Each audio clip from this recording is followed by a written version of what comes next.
Buen día, jóvenes. El día de hoy vamos a continuar con la actividad del módulo 4 para darle cierre a este módulo y vamos a realizar dos actividades. Ayer les dije que deberían de tener a la mano su libro porque vamos a realizar el crucigrama que se encuentra en la página 147. También les pedí que tuvieran a la mano un mapa de Europa porque vamos ahí a señalar las corrientes que se dieron en el siglo XVIII y en el siglo XIX. Entonces vamos a empezar con la actividad de la página 147, el crucigrama.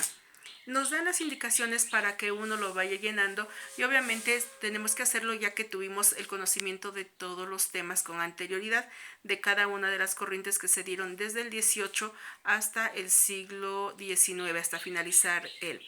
Entonces vamos a empezar aquí con lo siguiente. Nos da las indicaciones. Las palabras horizontales, es decir, las que van de izquierda a derecha, tenemos en el número 1. Es un dramaturgo francés considerado como el más grande comediógrafo del mundo, autor del Tartufo. Nosotros lo vimos como el autor de Las Preciosas Ridículas. ¿Saben quién es? Es Molière. Entonces, en el número 1, Molière, por favor. Entonces ahí tienen todos los cuadritos para que les quede el apellido. Se escribe Molière para que queden llenos todos los cuadros. En el punto número 2, la palabra 2, horizontal, poeta romántico, autor de Nocturno a Rosario y Ante un cadáver. ¿Quién es este poeta? Es el poeta mexicano que se suicida ante la escasa oportunidad que tiene de pues, ser novio o enamorado de Rosario de la Peña. Es Manuel Acuña. Entonces lo escriben completo, Manuel Acuña, sin dejar separación entre el nombre y el apellido, y entonces quedan todos los cuadros cubiertos. Manuel Acuña. En la horizontal 3, movimiento que se opuso totalmente al neoclasicismo, se enfocó en el individualismo y la subjetividad, es decir, en el yo poético, expresa sentimientos desmesurados, hay desaliento y desesperación en las obras, busca la libertad en el arte y rompe con los modelos clásicos. Pues ¿cuál es la corriente más subjetiva, más emocional y sentimental? Pues no es otra más que el romanticismo. Entonces la número 3 es romanticismo. Número 4. Narrador realista, autor de Crimen y Castigo. Es un novelista ruso y es Dostoyevsky. Con I latinas, Dostoyevsky, las dos por favor. Y por último, en el punto número 5, narrador romántico estadounidense, autor de narraciones extraordinarias y que nosotros lo vimos con el cuento El gato negro. Precisamente es Edgar Allan Poe. Lo escriben completito. Allan lleva doble L. Edgar se escribe así como Allan. Y Poe se escribe Poe. Edgar Allan doble L y Poe. Entonces así no nos queda ningún cuadro de sobra. Todos se ocupan. Entonces ya tenemos todas las palabras en forma horizontal. Ahora nos faltan las verticales de arriba hacia abajo. La 6 nos dice, tendencia que intenta reflejar la realidad del ser humano de la manera más fiel y apegada a la realidad.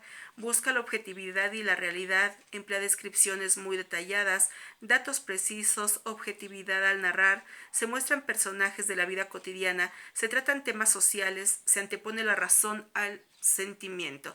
Es la corriente que sigue después del romanticismo y por lo tanto se opone a ella. ¿Cuál es? Y nos da la clave aquí, es la que se apega a la realidad, por lo tanto es el realismo. Anotan en el número 6, 6 horizontal, realismo. En el 7, novelista y dramaturgo francés, autor de Germinal y Nana. Nada más se pone su apellido Zola con Z. Zola es la número 7 y hay 4 cuadritos en donde queda su apellido. Emile de Zola, pero solamente se pone el apellido, Zola. Número 8. Tendencia desarrollada en Francia en los siglos XVI y XVII, caracterizado por adoptar modelos clásicos griegos y latinos, así como mantener una fe ciega en la razón y la ciencia. Se opuso a los excesos del barroco. Entonces aquí como vemos esa tendencia que se opone al barroco entre los siglos XVI y muy al inicio del XVIII, prácticamente finales del XVII, es el neoclasicismo. Entonces, por favor, en la número 8, neoclasicismo. Y como último punto tenemos tendencia que planeo que las acciones de los hombres estaban determinadas por medio del ambiente en el que se encontraban, así como la herencia, es decir, por el determinismo social.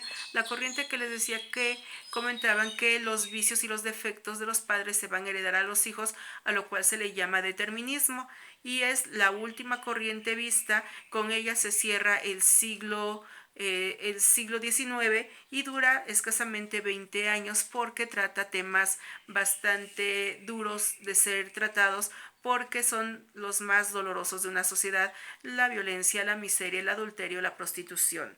Y precisamente es el naturalismo. Entonces con esto tenemos ya hecha la actividad en donde vemos de una manera rápida cuáles son las características que tiene cada una de las corrientes, y se nos menciona aquí el tiempo en el que ellas duraron y que estuvieron. Y vamos a ver con esto aunado la siguiente actividad. Despede un mapa, porque es importante tener la localización física, darnos una idea geográfica de dónde es donde se encuentran localizados los países que dieron gran cultura, que dieron gran producción literaria y que sigue siendo importante hasta nuestros días. Tenemos entonces en un mapa de Europa con nombres, aquí como que tiene los nombres para que puedan identificar rápidamente a los países. ¿Qué vamos a hacer? Vamos a localizar en dónde surgieron cada una de las corrientes vistas. Recuerden que empezamos con la primera corriente que se tiene después de la Edad Media es el Renacimiento, y se llama Renacimiento precisamente porque se renace a la cultura nuevamente tras un gran letargo ideológico, porque no se dejaba avanzar en las ideas, puesto que podía ser castigado por las ideas religiosas imperantes en aquel momento. Después del neoclasicismo surge el barroco, en donde se caracteriza por la exageración de ornamentos, la narrativa y sobre todo la poética, que es lo que más se desarrolla.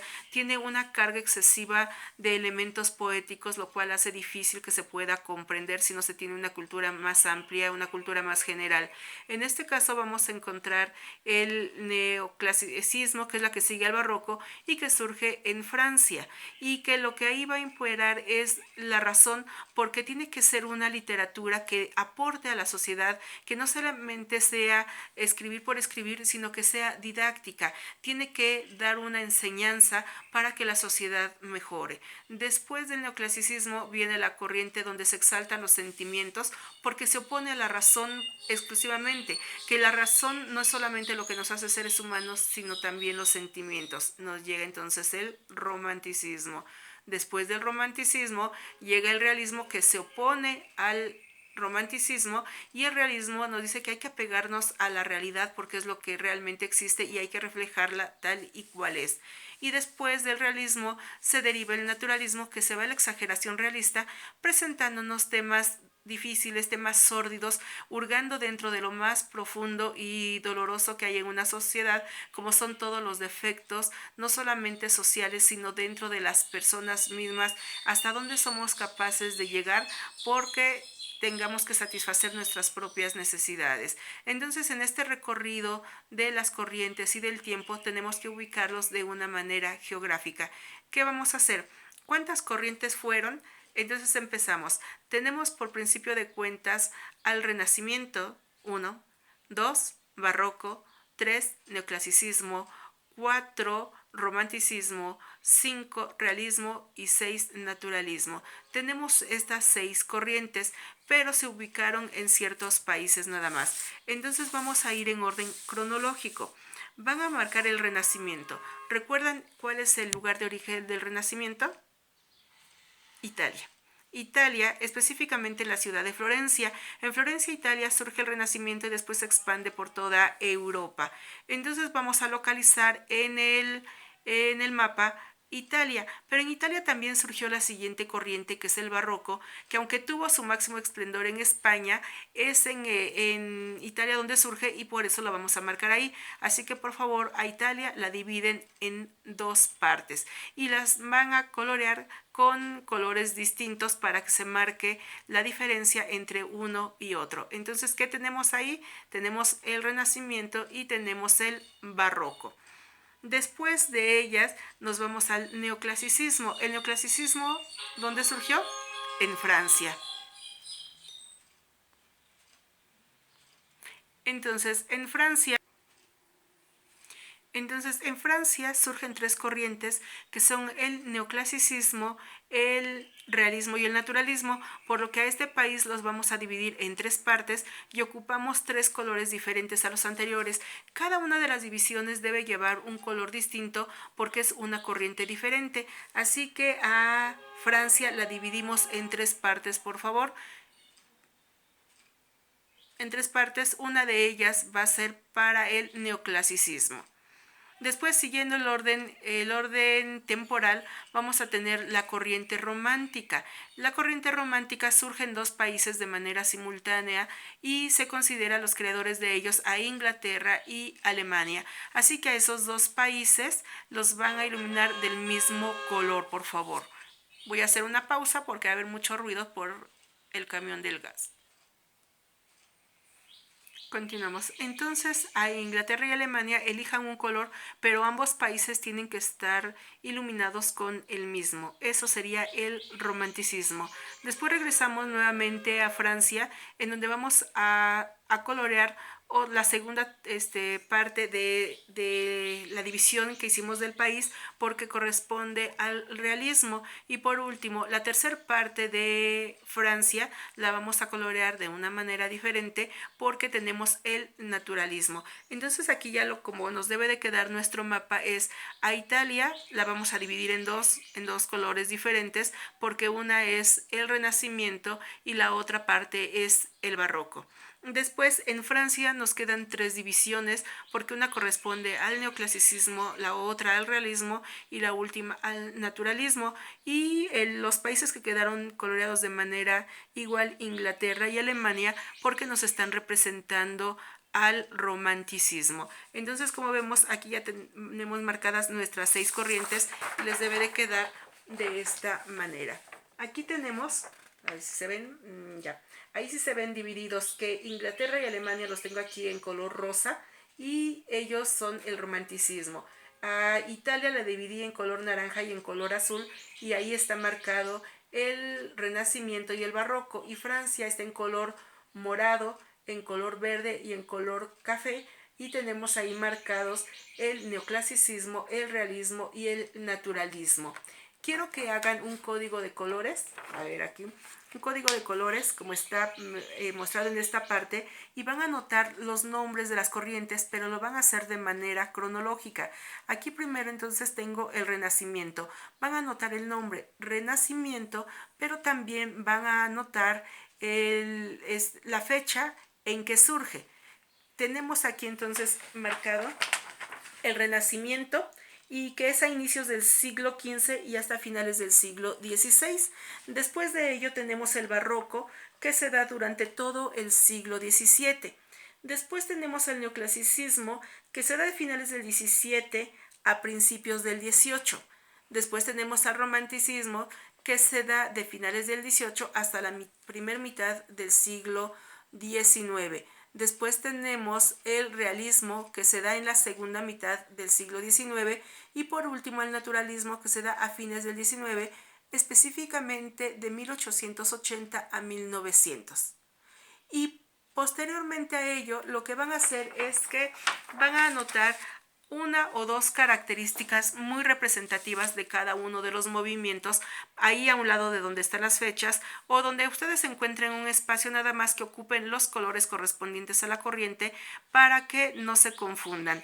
Por ejemplo, les dije que mi Renacimiento lo marqué en color naranja y entonces en color naranja le puse el nombre, en color naranja la fecha del siglo XV a finales del siglo XVI y también les puse que en color naranja la característica que es el renacer cultural y que entonces ahí se da el libre albedrío porque se están alejando de la idea de Dios. Entonces puse renacer cultural, libre albedrío como principales características de esta corriente y así lo vamos a ir haciendo con las otras.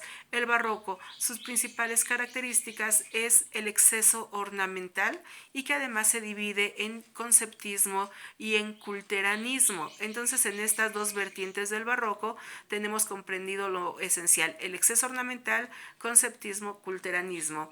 como siguiente corriente el neoclasicismo francés, la imposición de la razón y además la literatura didáctica, porque les reitero, tenía que dar una enseñanza a la sociedad para que fuera útil. Después es el romanticismo y las características es la subjetividad, imposición del yo y los sentimientos. Entonces aquí le puse 3, pero pueden ustedes elegir la que quieran. Estos son mis ejemplos. Ustedes pueden retomar algunas otras características de las corrientes que se están tratando.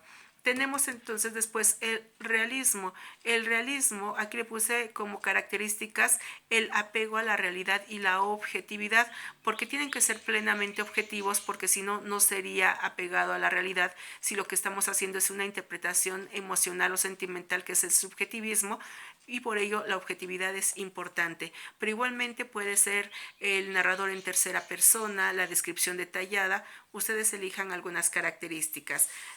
Finalmente tenemos al naturalismo, el naturalismo que nos trata, por ejemplo, temas sórdidos, que nos habla del determinismo, que es la genética que se hereda. Pueden hablar acerca de la miseria, la pobreza, que el hombre se convierte en una bestia humana al tratar de satisfacer sus propias necesidades. Ustedes elijan las características que tengan y finalmente lo que tiene que quedarles es un mapa con todo ello, donde están los nombres, están los nombres de los países, las fechas de surgimiento, las características y cómo quedan los colores clasificados para que sea fácil que los puedan identificar y que incluso a lo mejor con eso viéndolos se acuerdan de cuál es la secuencia temporal, las características que tienen. Y por último, recuerden, una corriente siempre se opone a la anterior, porque por ello terminan con esa corriente previa, porque ya no creen en sus preceptos, porque están en contra de lo que están proponiendo y porque la nueva está generando sus propios lineamientos. Por ello es que el barroco se opone al renacimiento, el neoclasicismo se opone al barroco, el romanticismo se opone al neoclasicismo, el realismo se opone al romanticismo. Solamente el naturalismo exagera las características realistas y se separa un poquito de ella. Entonces es así como concluimos el módulo 3, muchachos. Vamos a iniciar en la siguiente sesión el módulo 4 de nuestro tema. Ya viene la literatura más actual, la literatura contemporánea, más cercana a nosotros. Entonces, chicos, lo único que me van a hacer como actividad es el crucigrama del libro, le toman una foto y lo envían, y el mapa pueden dibujarlo, pueden bajarlo de internet, pueden comprarlo, pero lo recomendable es que no salgan a la calle. Entonces simplemente o dibújenlo, nada más así un grandes esbozos, aunque no les quede muy bien. Lo importante es la intención de hacerlo y que queden claros dónde están estas características de las corrientes vistas desde el siglo XV hasta el siglo 19, porque aunque el módulo era siglo XVIII, siglo XIX, sí teníamos que hacer un recorrido desde los inicios de las corrientes. Recuerden, la primer corriente que existe, la primera corriente artística y además literaria, es el Renacimiento. Previo a ello no se llamaban corrientes. Nosotros empezamos a ver desde la literatura de la antigüedad con los griegos y los latinos, que son los romanos, y que se llama literatura de la antigüedad, son los clásicos. Pero posterior a ello siguió la literatura de la Edad Media, que es el periodo entre la caída del Imperio Romano. Entonces vamos a ver ahí que fueron 1000 años los que dura este movimiento, que es la caída del imperio de Oriente y de Occidente, lo que determina en esos 1000 años, y que cuando cae entonces el último es cuando empieza las corrientes y se da el Renacimiento. Así que es literatura de la antigüedad, literatura de la Edad Media, pues se llama media porque se entra la antigüedad y lo moderno, que es las primeras corrientes con el Renacimiento, y ya tenemos esas 3 etapas: antigüedad, Edad Media y la edad moderna. No es lo mismo moderno, porque lo moderno se está tomando desde el Renacimiento en el siglo XV y estamos hablando de 1400. Entonces es antigüedad, edad media, modernidad, y lo que vamos a ver en el módulo 4 es la literatura contemporánea, es decir, la que pertenece más a nuestros tiempos, aunque también estamos hablando de inicios del siglo XX. Recuerden que hasta aquí nos quedamos en el siglo XIX. Entonces vamos a dar origen al siglo XX, que van a entregar por último el crucigrama, el mapa, y eso sería todo. por favor, el día de mañana no vamos a tener sesión porque no es un día laboral, igualmente el lunes, pero estén a pendiente de los videos, por favor, véanlos, si gustan hacer comentarios para que puedan tener sus actividades y con esto les sirva de explicación para que puedan comprender mejor el tema. Si tienen preguntas, háganmelo saber y sería todo por la clase de hoy. Que tengan muy buen día. Hasta pronto.